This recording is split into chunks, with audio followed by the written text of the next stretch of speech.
Geraint, what the heck was going on out there around 63 kilometers to go? We're scratching our heads trying to figure it out. Obviously, there's a bit of wind there, and we knew there's a few corners that go into an open section, so we thought we'd just try, see how it was, but it was a bit too much. It wasn't really the right direction, but obviously did split, and it was quite a small group, but all the main GC guys were there really, so, and as I say, the direction wasn't quite right either, but we thought, so let's have a go. That's fun racing, that's the stuff you like. Yeah, we were chatting on the radio, and I was kind of like, oh boys, let's just do it, see what happens. And like I say, it did split, and it was a small group, but all the main guys were there, so it was kind of like, and with it not quite right, it was hard, but no, it was good for us all to get stuck in and give it a go. I mean, besides Milan, I guess it was Hurt and Zana, not really the guys you're after when you're trying to crack some GC guys. When you were still pushing it, was there the hope that one of those other guys around you in the classification would crack in those wins? Well, it was one of them. It was like if the road changed slightly and, and whatever, and a few more corners and go half road, and you never know, it might sort of split again, or someone might get caught out, might get a bit comfy or, complacent. But yeah, as it turned out, as I say, it was not quite the right direction. But yeah, it was good to do anyway. Tadej loves that kind of racing. What did he, if anything, say to you after it settled down or during the war? Oh, he didn't say anything actually. He was focused on what he had to do. But yeah, it's a good day to get ticked off in the end. You have anything left in the legs for tomorrow? There's a TT. Yeah, hopefully. We'll see. It's hopefully a bit better than the last one. But yeah, I heard you didn't go well last time. yeah. So we'll see. We'll just get a pacing sort of plan, strategy, and stick to that as best I can and see where I end up. Super good job, and I'm happy that we finished today's stage and that we are looking strong today as a team, and I'm happy with today that is over. And what about tomorrow? Tomorrow you have to look stronger, not only as a team but as a rider. Yeah, now the past few days it was all about the team. Tomorrow is all about the team around me and me with my legs. So let's see how good we come prepared tomorrow, and how good the feeling will be on the bike. I hope for same sensations like last time, or even better. Yeah. Do you think that Sunday stage, the Livigno stage, can be influenced by time trial of tomorrow? Yeah, I mean, for sure, tomorrow you need to go around 100%. There's not too much calculations for the Livigno stage, but it always can fire back the effort of 31 kilometers time trial, can fire back in the mountains, but for me, I think I'm ready for both, and let's have a great weekend. Thank you and good luck. We had 20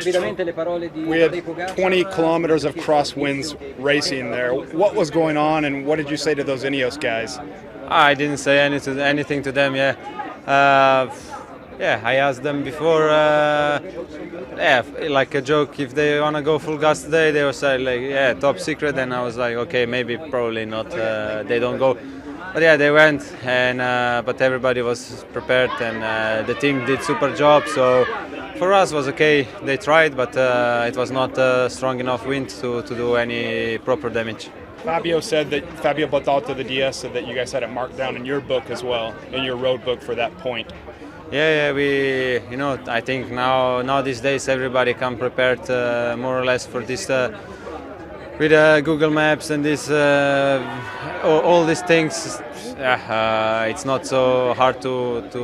I mean, it's always easy to miss something, but more or less everybody is ready for that kind of things. Fabio looked like his Ineos who was kicking things off there in the Crosswinds, 63 kilometers out. Why do you think that was? And it showed how UAE and Tadej were really attentive when things kicked off.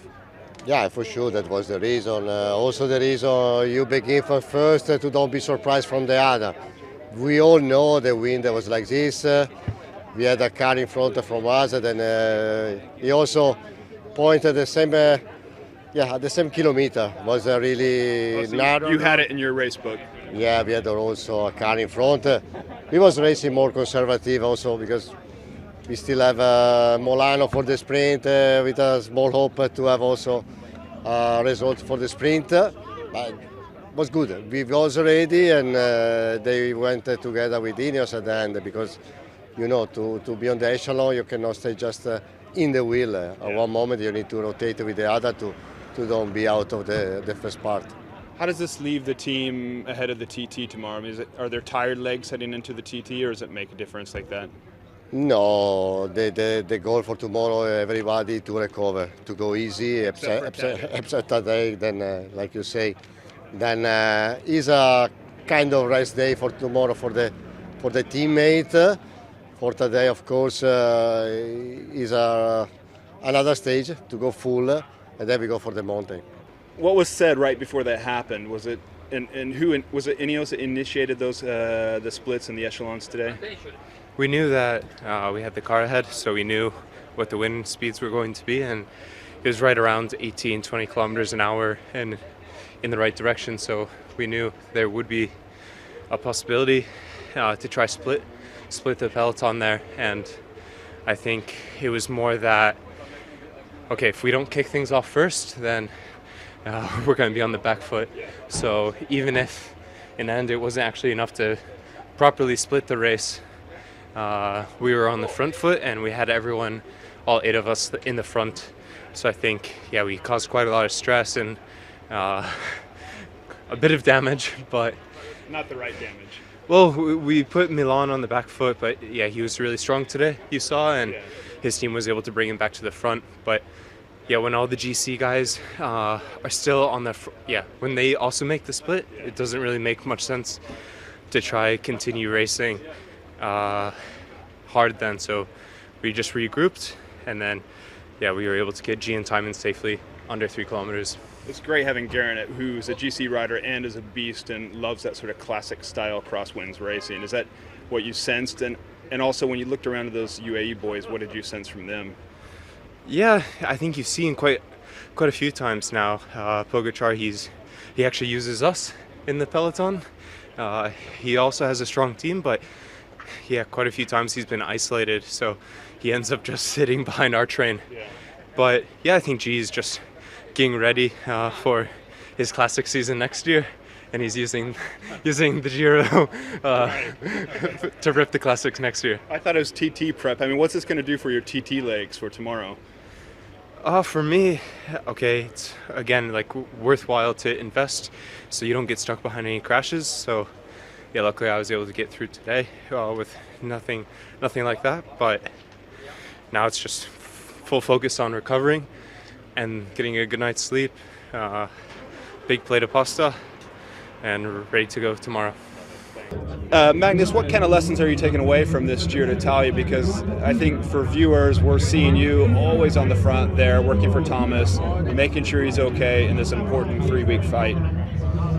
I think I've learned, just how hard a Grand Tour is. They're quite hectic, and it's similar to the one-day races, but it's day after day, and there's everyone is in really good form here, and so I think it's just trying to absorb as much as possible from our leaders, but also try to support them as much as possible. And I think I can be quite happy with how I've performed so far, and also looking forward to tomorrow in the time trial. What are you absorbing from your leader? I was talking to Luke Lamperti yesterday after Alaphilippe's win to find out he's rooming with Alaphilippe. What are you absorbing from Thomas, or in fact the other boys there in Ineos? Just how calm G is, especially on that last stage up to Prata de Tivo. I asked him, I said, okay, do you want to be aggressive or go on the front foot here? And I think, in these hectic situations, he's just really methodical with how he's able to gauge his effort, but also when it does feel like chaos, he's just super calm. How are you getting on? Are there highs and lows on a Grand Tour, and what are you experiencing? Probably the highs and lows probably come in just how you feel day to day. It's Grand Tour is 21 days, and you want to be as consistent as possible, but with that, you also have to know that you're not always going to feel the best every day. So, luckily I've had some good days, and my bad days haven't been maybe the worst of my career, but I'm hoping that won't be the case later on. But also, the day after the time trial up to Livigno is probably going to be one of the biggest days on the bike that I've done in terms of altitude meters.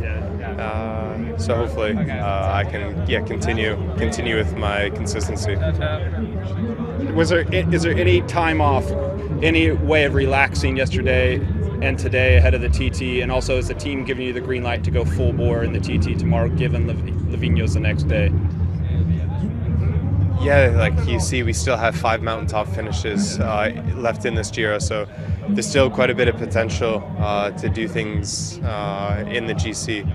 So it's going to be really important to be in my best form for this and to be able to help support the team. But yeah, I want to go full for this time trial. So yeah, I was third in the last one, so we'll see how it goes. Thank you, man.